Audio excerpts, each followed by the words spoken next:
बताना चाहता हूं।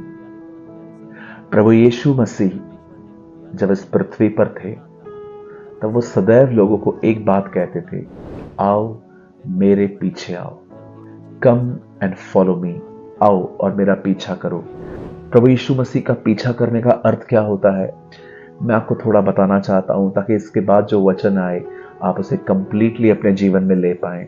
मेरे भाइयों मेरी बहनों, प्रभु के पीछे चलने का मतलब है जो वो आपसे कहता है, जो कुछ वो आपको कहता है उसके प्रति समर्पित होना। बहुत साल पहले वो पतरस के पास गया, पतरस से उसने नाव मांगी और उसने उसको नाव दे दी, और जैसे ही उसने उसको अपनी नाव दे दी, यीशु ने उसे मछलियों से भर के दे दी।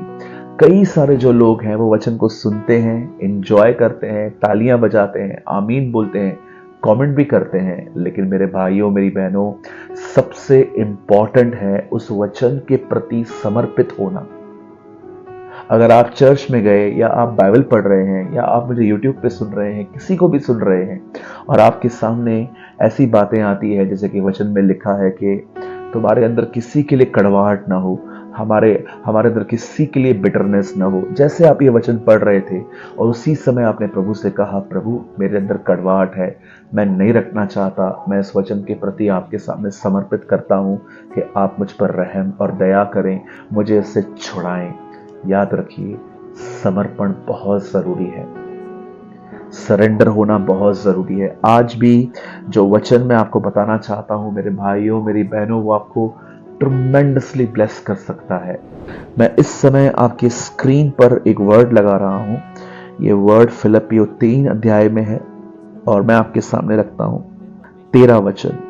हे भाइयों, मेरी भावना यह नहीं कि मैं पकड़ चुका हूं, परंतु केवल एक काम मैं करता हूं कि जो बातें पीछे रह गई हैं उन्हें भूलकर आगे की बातों की ओर बढ़ता हुआ निशाने की ओर दौड़ा चला जाता हूं।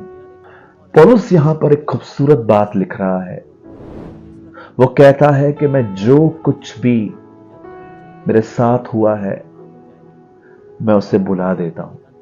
नो डाउट पौलुस अपने जीवन में की हुई पॉजिटिव बातों को तो नहीं भूल सकता होगा क्योंकि वो अच्छी बातें हैं, लेकिन पौलुस ने अपने लाइफ में जो कुछ उसके साथ बुरा घटा था उसने उसे बुलाना सीख लिया था। कैसे? क्योंकि पौलुस के सामने एक दूसरा लक्ष्य था।